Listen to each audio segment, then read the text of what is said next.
አይዟችሁ በርቱ አትጨነቁ በአንዳች ነገር አትሸበሩ።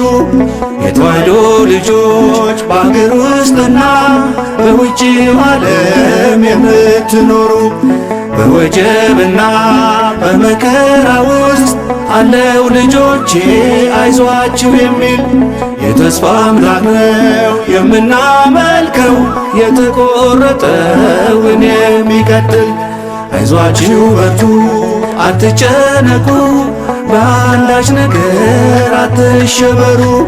የተዋሕዶ ልጆች በአገር ውስጥና በውጭው ዓለም የምትኖሩ በወጀብና በመከራ ውስጥ አለው ልጆቼ አይዟችሁ የሚል የተስፋ አምላክ ነው የምናመልከው የተቆረጠውን የሚቀጥል።